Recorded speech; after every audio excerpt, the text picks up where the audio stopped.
if you can surround, or if you can build out teams that again come with a bunch of humility or humbleness and curiosity, I think it can go a long way in driving this alignment between the groups.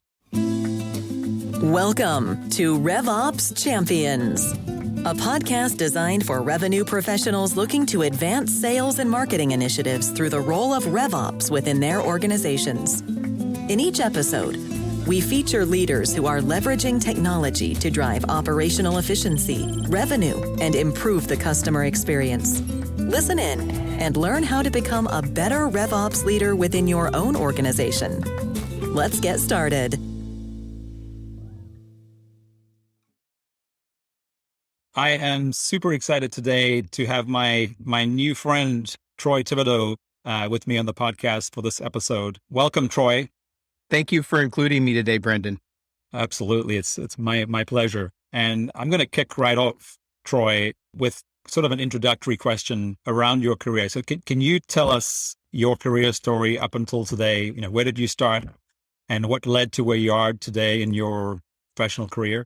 Yeah, no, great question. So let me start by saying I started my career in finance and it actually was, I only tell you that because it was what has ultimately led to the last 20 plus years of my career being in sales and marketing. And that is, I really started with a strong appreciation for numbers and metrics, but I did decide to, some people say, go to the dark side and get into the go-to-market side of a business 22 years ago. And I also, at the same time, decided to get into technology because before that, I was not in the tech space. And it's been an awesome journey since. I will tell you that, like a lot of entrepreneurs, the first tech business I joined, and I joined in a sales and marketing capacity, we did not succeed. We actually did not achieve what we had set out to do. And those kind of failures tend to be great instructional experiences. Because of that, I have gone on for the last 17 or so years to take 3 companies through their high growth journeys, joining them when they were somewhere between 10 and 25 million each. And one of them took to 75 million and the other 2 took to 200 plus million in revenue. So really went through that fun part of the journey where they're really scaling their growth. Yeah, wow, that's impressive. It's interesting that you talked about the fact that you started in finance and that you have this sort of analytical, data-driven metric perspective, which, of course, as we know, has become a massive part of any successful marketing endeavor. So that makes a lot of sense. And then, so Troy, what in your opinion or experience are the critical steps or factors that successful businesses get right, whether it's early on or figure out later, to start their revenue snowball rolling to scaling faster than others who skip these steps? Yeah. So let me start with when I have joined these organizations that have gone through this accelerated growth period. One of the first things that I've seen is important to establish is a coordinated cross-functional business plan for the organization. A lot of times when I join, the entrepreneur or the original founders have taken the business to a certain level, but they haven't applied a science to how they're going to now start doing annual planning. So why I say that is so important is it begins to establish, beyond just kind of financial planning, it begins to establish a culture of accountability where you establish some key initiatives for the organization that need to be cross-functionally delivered. And then the whole business rallies behind that and is constantly assessing progress against those key annual goals that the business has, et cetera. So getting a really strong cross-functional business plan in place is critical to, again, get that growth started. Another piece of that is getting sales and marketing to share the same language. And what I mean by that is, you have to start all talking in the same way. What is our reverse bookings pipeline model? What is our lead scoring and lead lifecycle model? What is our attribution model? And sales understands it as much as marketing does, and vice versa. Marketing needs to understand what's our sales process methodology and what are some of the key tactics or some of the key skills that we expect out of our salespeople, so that as marketing is supporting the sales organization, we're all speaking the same language. I think the third thing that I would say has existed in these businesses is just really, really strong alignment between sales and marketing. And although that sounds either it sounds simple or it sounds like it's not, it shouldn't be a surprise to anybody. I will tell you that when I've joined most of these organizations, sales and marketing are not on the same page. Sales is doing its thing, marketing is doing its thing, and it's just so critical that the two groups are working hand in hand in trying to achieve that growth. I do liken it a bit to if you ever watch crew or rowing. If you have people on one side of the boat rowing at a different pace or cadence than you do the other side of the boat doesn't move as quick through the water, or it actually, kind of goes all over the place as it's going down the river. But if everybody's rowing in complete unity, it's amazing how fast those crew boats can go. And that's what I think is so critical when you're trying to scale a business for sales and marketing to operate in that same way. Yeah, no, I love that analogy. And not only we've all heard this over and over again, like, the shortest distance, between 2 points is a straight line. And I think that crew and rowing analogies are perfect. I mean, you want to go as straight as you can. And if both sides, or should we say the whole boat, are rowing at the same rhythm and in the same direction, they're going to get from point A to point B faster and better.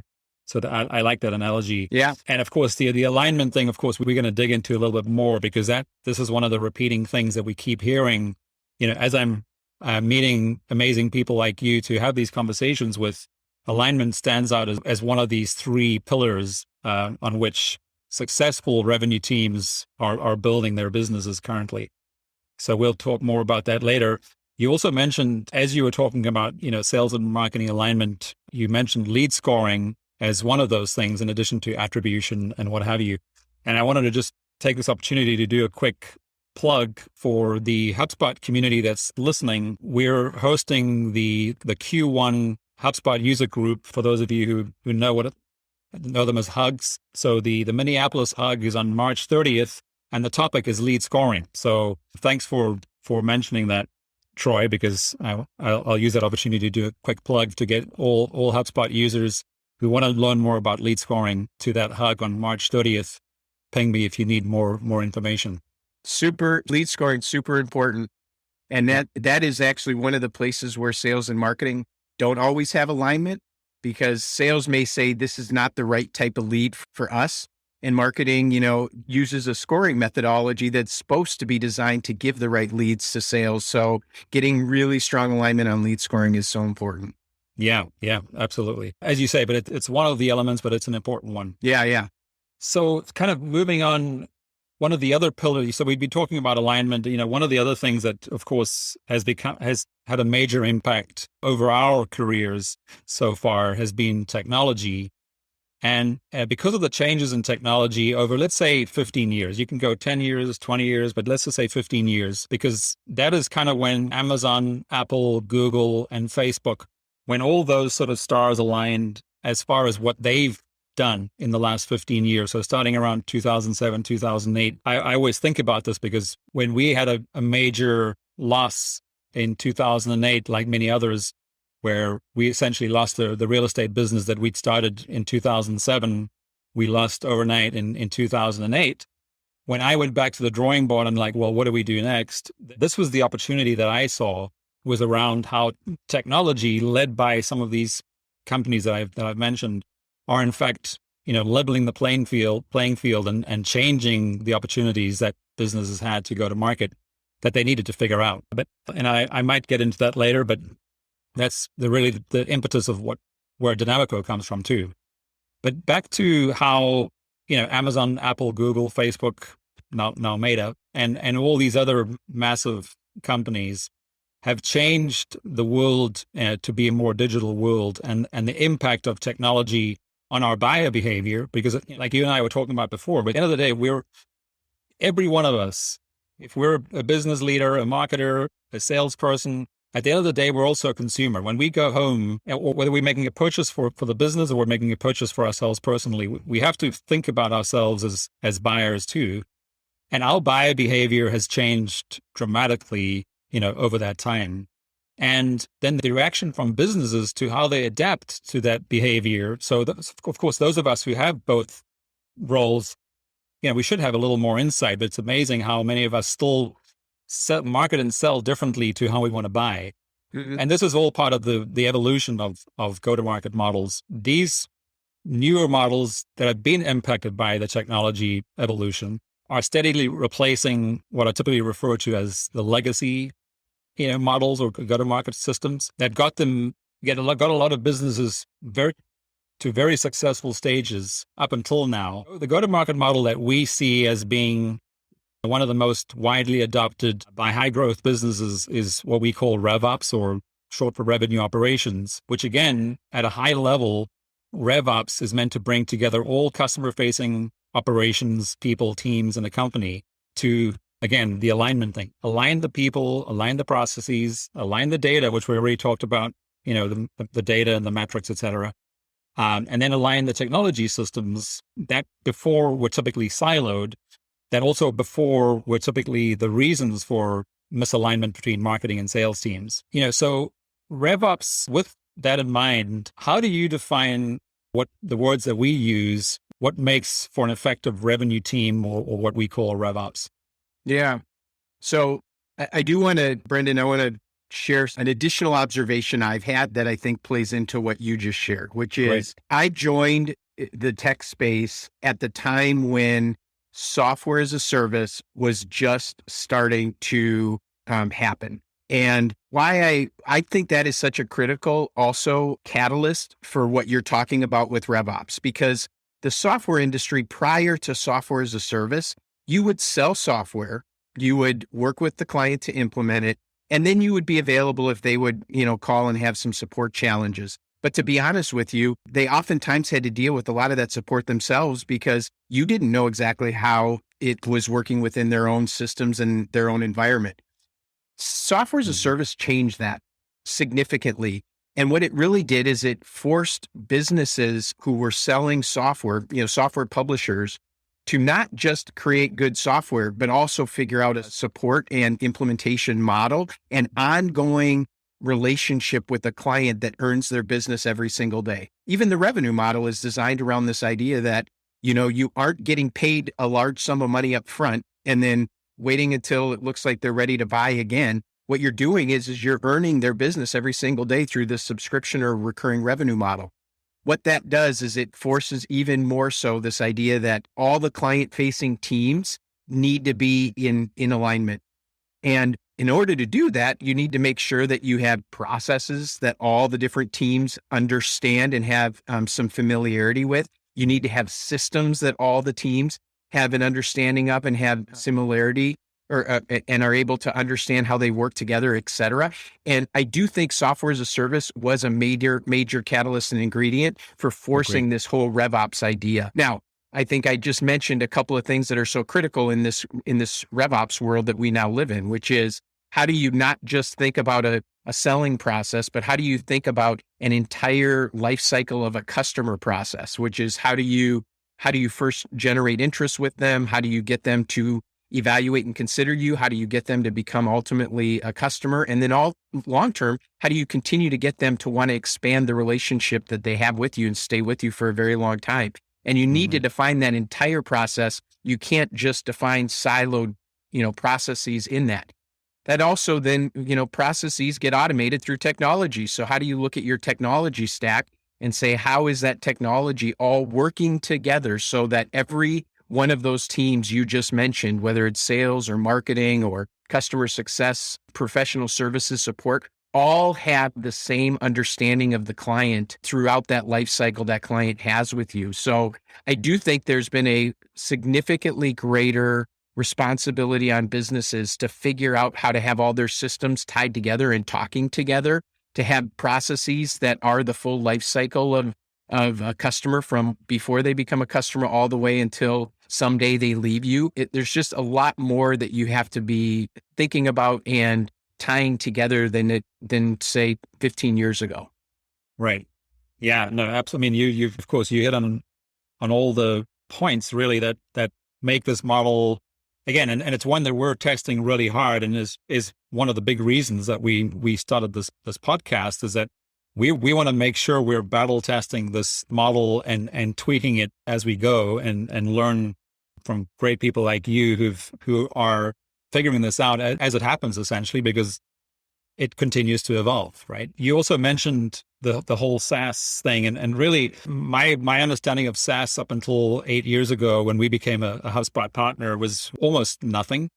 And I actually mistakenly ended up in a training in Cambridge, Massachusetts at HubSpot's headquarters, which was being led by Brian Halligan, who's the co-founder of HubSpot. And he was talking about the metrics that they and pretty much every SaaS, what are the two most critical metrics that every SaaS company starts and ends their day with. And I'd never heard these terms before, but they were LTV and CAC. Yep. And of course, I immediately started trying to understand what that meant. And I started posing the question, well, if SaaS companies are using that model, why aren't other businesses using the same model? And I continue to do that. Whenever we end up in a conversation or a situation where, what is the ultimate goal from a sales and marketing or go-to-market model perspective is, first of all, what does that ideal, client or customer look like? What is that? You mentioned an entire customer journey, right? Often referred to also as the bow tie funnel, where again, so many legacy systems were focused on getting the sale, getting the customer, and then going back and just getting another net new customer, instead of turning that funnel on its side and figuring out what is the value once they're a customer, what is the value of their lifetime? And then of course, the second metric of, the cost of acquisition of each of those customers. Again, over time, it's definitely the second metric because over time, you want to make sure you're able to decrease the cost of client acquisition. But both of these come back to the importance of metrics, the importance of alignment, the importance of putting the customer at the center of everything. And I'm actually having another really interesting conversation tomorrow around the difference between product-driven growth and customer-driven growth, which I know you and I are going to talk about at some point. Probably not today, but I look forward to that discussion. Yeah. So, Troy, moving on. So the core reasons, again, from our perspective, that organizations are adopting the RevOps model is because they know that they have to solve for the customer, sort of back to what I was just talking about. And now also the employee. At the end of the day, every person who is a stakeholder in that customer journey, which of course on the other side of it is an employee or employees, every business who wants to survive, not only survive, but thrive, needs to figure that out, right? Solve for the customer and solve for the employee to the point where they have to enable their customers to have an increasingly sort of self-service option. And I know you and I, debated about this a little bit, but it's because I didn't communicate it correctly. All of us, again, going back to all of us as buyers or consumers, we're just getting used to the fact that we can buy so many things without ever speaking to a salesperson. Clearly, that's not practical, at least for right now, and maybe never, in certain situations where the person doing the research, in other words, the buyer, they will never be able to find all the information that they need to be able to make a good final decision. But the reality is that all of us want to have an increasingly more self-service world, right? So everything that we buy, if there's a way to buy it completely self-service, that's what we want.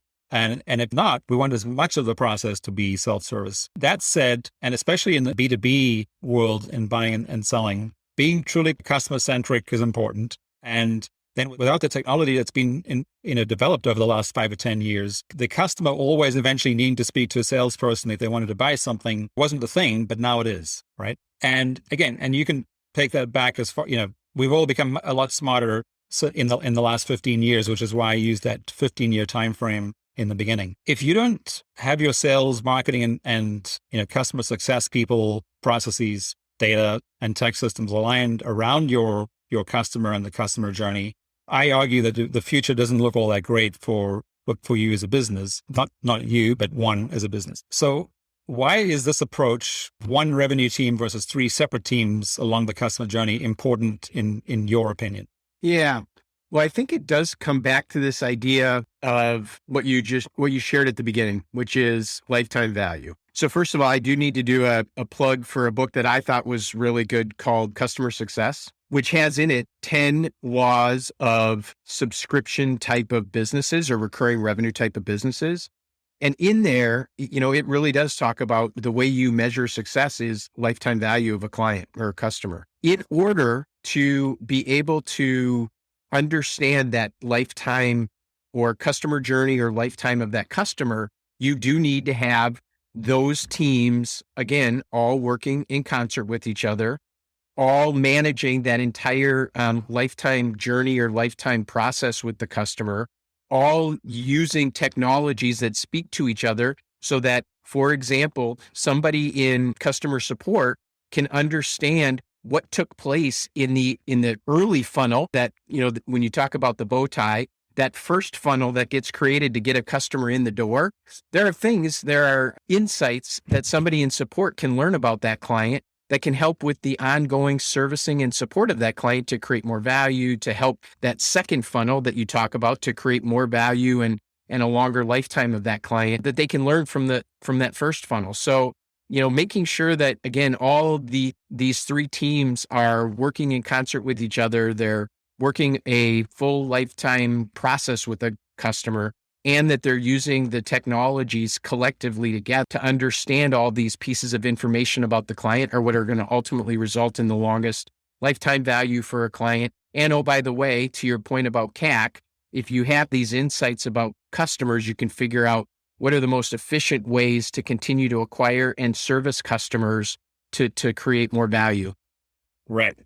Yeah. And I guess I didn't really give you a chance to respond to that LTV and CAC piece. I mean, would you agree that those are still the most critical metrics in any business that you have worked in, or do you think will work in? Well, I for sure would say that LTV is critical in a subscription business because it's getting a customer in the door is not where most of the value comes from. It's the lifetime value of that customer where you create true value both for the customer, but also for the business. On the CAC side of things, what I would tell you is in today's day and age, everybody's looking for how can you create a go-to-market engine that is more and more efficient over time. So we started this whole conversation about how do you scale the revenue team? How do you scale the go-to-market activities? Scaling those activities or that team requires a constant vision for how you are going to create greater and greater efficiencies, because as that team grows, you're going to need to figure out how you can grow the team and the revenues it's producing at, diminishing costs, if you will, because if it's going to cost more and more and more, then it's not really creating scale. So, Absolutely, I do think CAC is important in that way. But I also think, as a business, you have to figure out where you're at in that life cycle, because sometimes CAC is super important and sometimes CAC is a little bit less important. But I think always lifetime value of a client is important. Yeah. Yeah. And that's clearly the case, especially right now with all this, M&A activity and so much private equity investment. And again, the speed at which software or SaaS companies need to grow. In the beginning, assuming they've been well funded, the CAC is kind of irrelevant. But as soon as there's proof of viability, that they're going to need to start figuring out how to lower that CAC. Yes. Yep. Yeah. Good stuff. And then of course, you kind of beat me to it, but because at the end, I typically ask for any book recommendations. So thank you for mentioning customer success. I'm sure for everyone listening and watching that if they're not familiar with that one, I'd say if that's the book that you're recommending, I'd say that it's got to be a really good read. Actually, what I would also tell you, Brendon, is as we were just talking about the revenue team and it consisting of marketing and sales, customer success, pro serve, support, et cetera, Customer Success is a book that all of those teams can read together, because those 10 laws that I talk about, they actually transcend all of those teams. They're not specific to any particular team. So it's a great way. We started this conversation about how do you create a common language for the different teams. That book creates a great common language on how do we create great LTVs outcomes with our customers. I'm definitely going to check that one out. Troy, you sort of piqued my interest, because when we're talking about RevOps, we're typically thinking about sales, marketing, and customer service. But you've now mentioned 2 or 3 times professional services as a team that is really part of that revenue team. Can you tell me a little bit more about that? Yeah. So maybe this is just a vernacular thing that you and I are going through, but I have customer service as broken down into 2 teams. There's a professional services team that's whole job is to work with a client to get them stood up or onboarded onto a new technology and understand it well enough to be able to now leverage it and use it for whatever they purchase that technology for.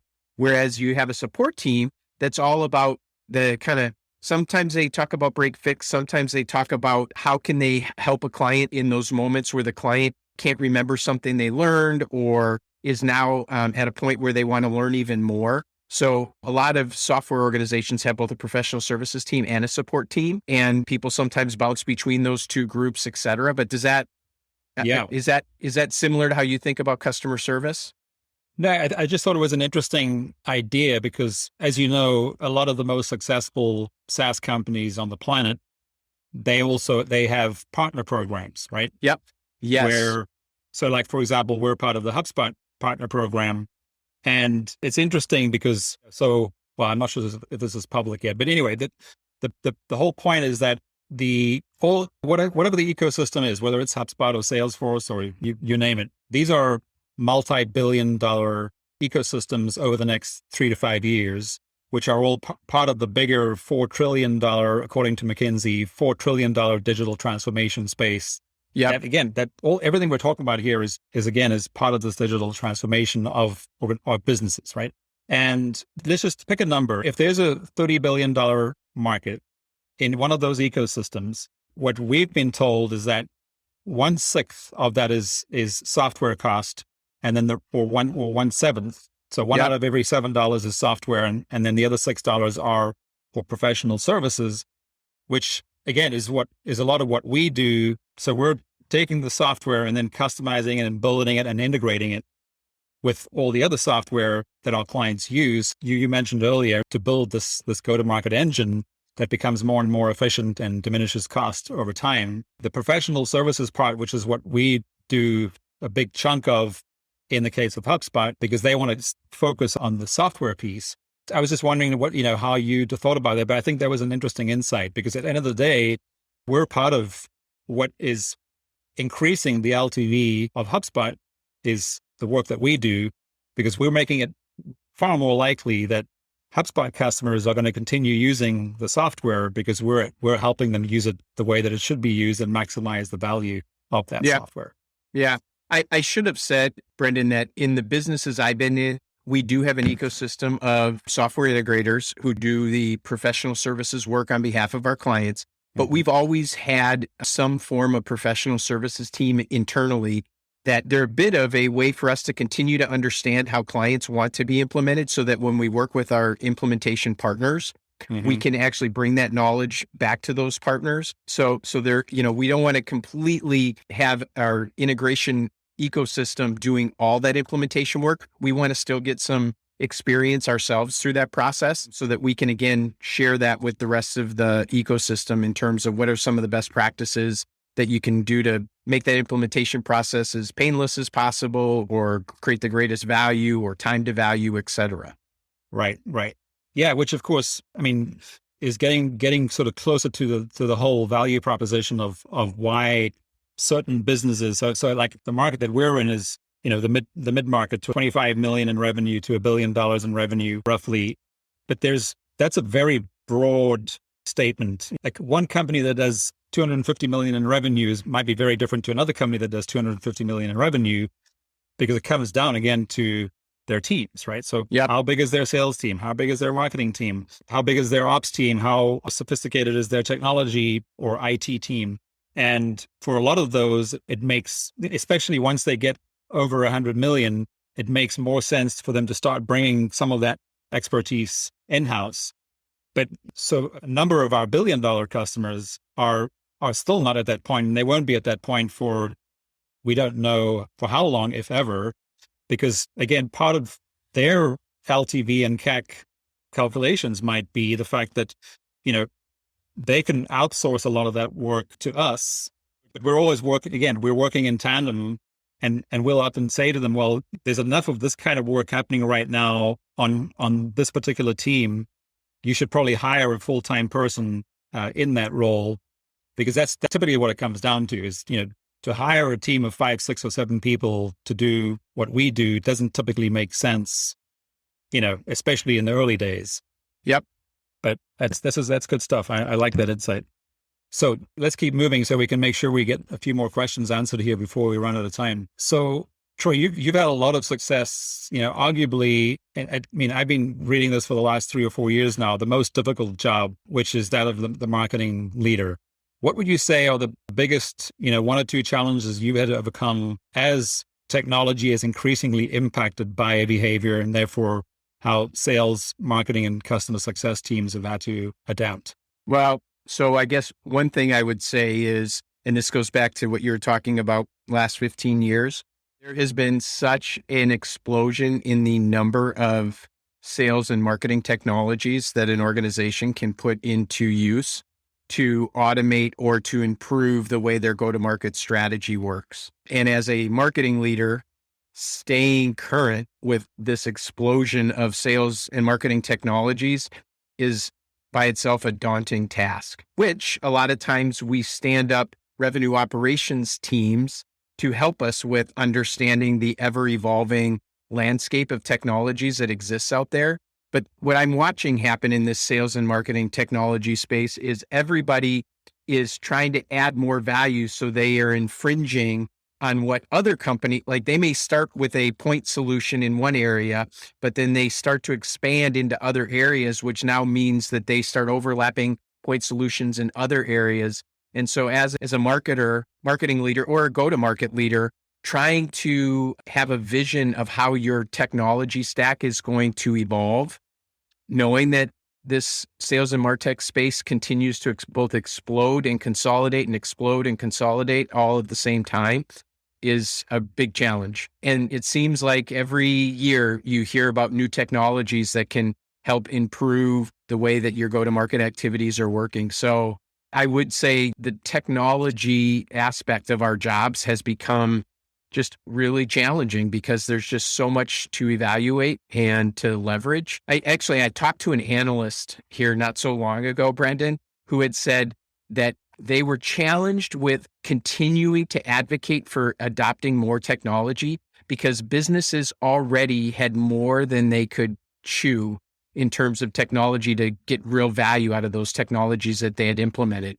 And there's this kind of dynamic that I do think goes on in sales and marketing where we hear about a new technology, we want to go adopt it. We already have 6 technologies that we're trying to get to have better optimization with, and now we're adding another one into that stack. And so I think, we create some of our own challenges because we're a very experimentation bunch of folks. But yeah, that technology explosion, consolidation dynamic is one of the biggest challenges, I think, for marketers today.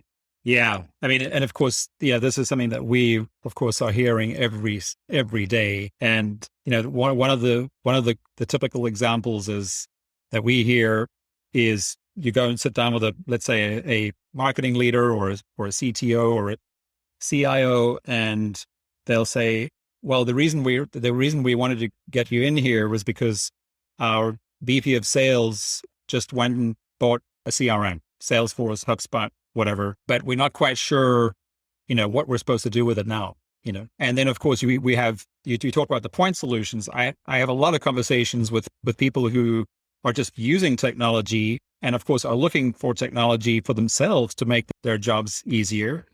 And I had a conversation last week where someone was saying, oh yeah, we're looking at getting this email scraper tool that'll make my life easier and it'll automatically fill my CRM with qualified leads. And it's this whole shiny object thing that of course we have, as humans, have had since the first shiny thing was invented. And tech bloat is one of the things that we look for in our process. When we start working with the client, one of the first things when we do our assessments is to see where do you have this overlap of the average of 37 different pieces of software that our clients are typically using.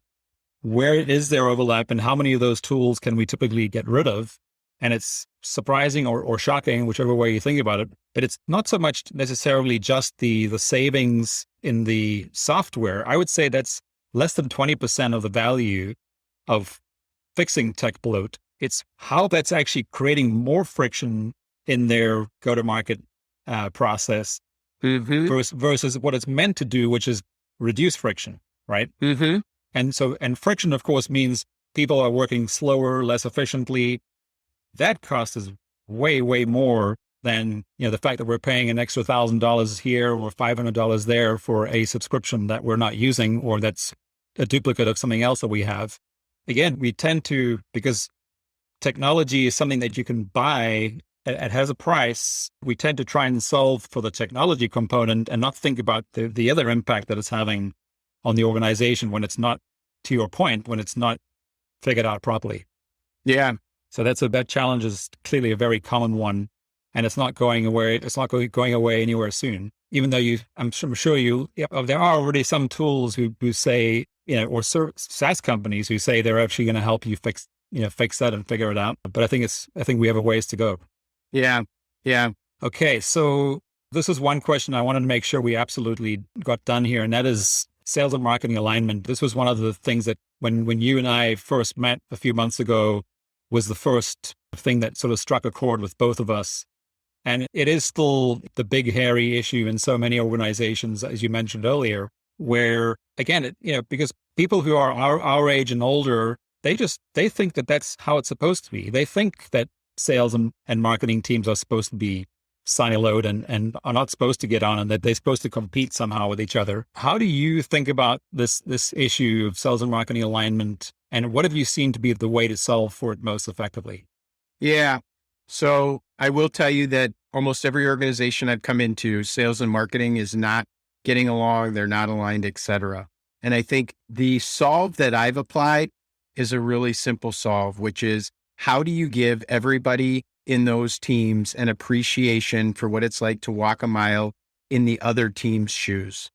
So, for example, I set an example with my marketers to say, as we are creating programs and tools and everything for the field or our partners, et cetera, how do we have a really strong understanding of what a day in the life of their job is like?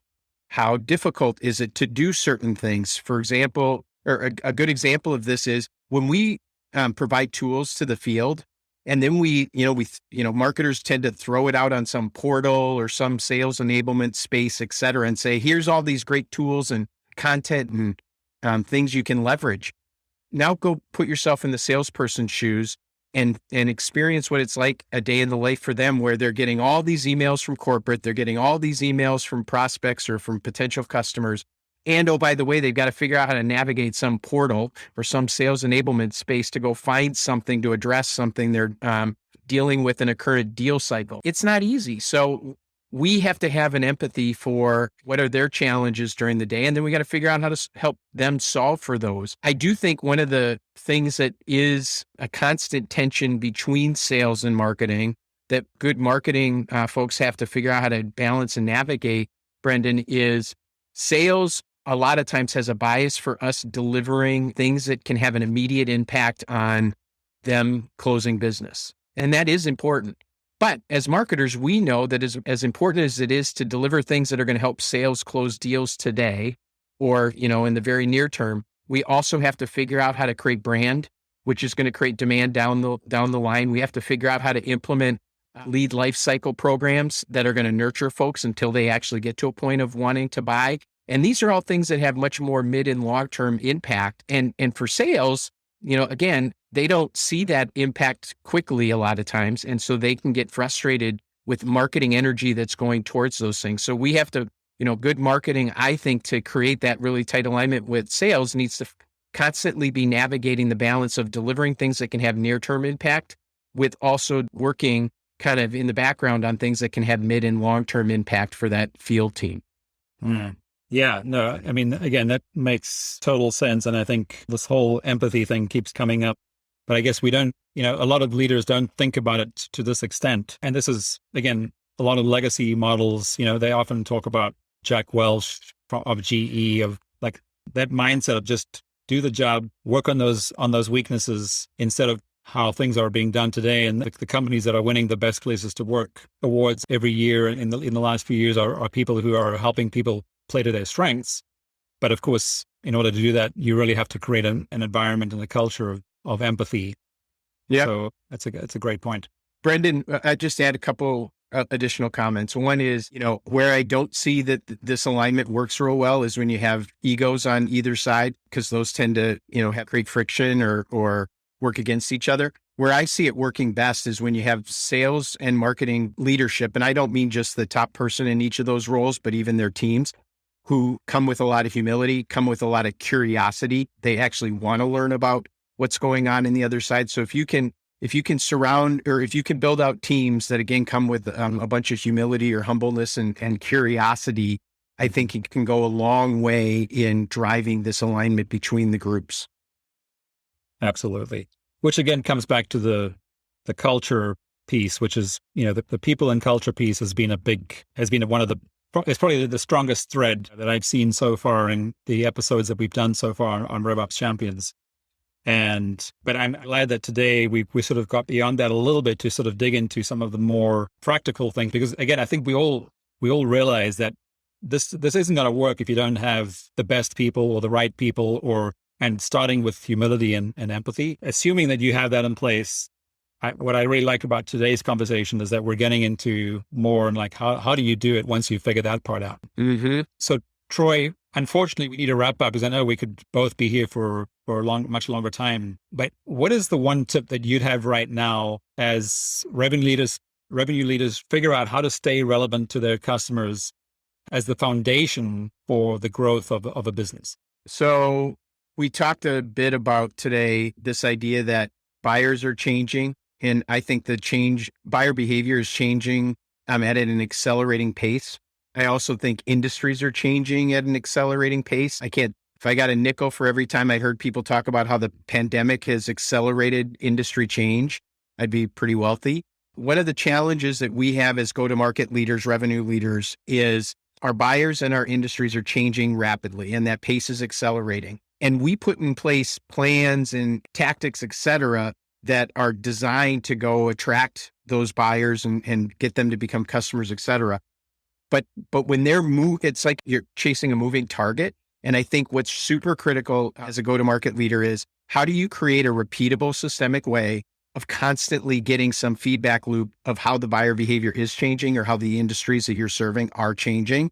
Because you need to not just execute to the programs and tactics and activities you have, but you need to understand how you need to constantly be iterating them to move to where the buyer or the industry is moving. It's one of the reasons why I'm a huge believer in agile marketing. The days of where you create a marketing plan for the year, I think no longer are relevant. It's you create a marketing plan that looks like agile product development planning, which means I've got pretty clear sight to the next, say, sprint or month or next 3 months, but it gets a lot fuzzier as we go into out quarters because the buyer's going to change, the industry's going to change, the tactics we want to use are going to change to meet where the buyer is or where the industry is. So I think if you can find some way to create a systemic, easy way to capture how the buyer and market is changing so you can iterate and evolve your own programming or your own go-to-market motion is super critical. Yeah. As you're explaining that, I completely agree, and it makes total sense. This has been another learning for me, over the last 9 months, sort of digging into this stuff. Which again comes back to the sort of the cultural aspect before you go into the solution that you just suggested, and that is one of embracing change, right? So I wasn't counting exactly, but you mentioned change or a version of change. I don't know how many times just in that last minute or two. And if you're have a culture in a business that's trying to grow and stay relevant and thrive, if you don't have a culture of embracing change, then it's going to be really, really hard. And what makes it so difficult, especially now, because of the sort of mental impact of COVID over the last 2 years, is humans typically struggle with change. But the ones who the businesses who are going to be the most successful in the next 2 or 3 years are the ones who can create the culture and attract people who really do embrace change and they want to be part of that change. And because again, this has repeated itself in history multiple times where the folks who didn't embrace change, like for example, when we moved, I always use this example, and I'm sure the people who know me well are sick. We moved from the Stone Age to the Iron Age, not because we ran out of stones, right? The people who didn't make the leap from stones to iron, I mean, they were left behind, right? So And again, that's to me is the repeating cycle is if we don't, the ones who don't embrace change are going to struggle. And of course, this has been a hot topic here more recently too, which is how, AI being the ultimate impact on technology and how we do things. Most humans just cannot fathom the power of artificial intelligence and the exponential or quadratic effects, because we just cannot think in those terms. But if we embrace change, I believe it's that first and most important step to say, well, it's going to happen. So let's get on board and we'll be successful because of it. Yeah, I would boost what you just said, Brendon, by saying that companies that scale and grow rapidly have a large portion of their employee base who are change agents or who lean into change than otherwise. And yes, it's not, normal human nature, but I do think fast growing businesses figure out how to populate themselves with lots of change agents and people who lean into change, because you will constantly be having to evolve and change as you scale and grow. Yeah. Yeah, I think that's a great note to finish on. Troy, thanks again so much. I look forward to doing this again because I know there's so much more we can talk about. But thanks for being a guest on RevOps Champions. And I look forward to speaking with you again soon. Thanks for including me today, Brendon. You got it, Troy. Take care. Thank you for checking out this episode of RevOps Champions. This show is powered by Dynamico, a HubSpot consulting firm helping businesses level up the technology systems that power their ability to scale. If you enjoyed what you learned in this episode, make sure to follow RevOps Champions wherever you listen to your favorite podcasts. Or visit RevOpsChampions.com to get immediate access to all of the latest episodes.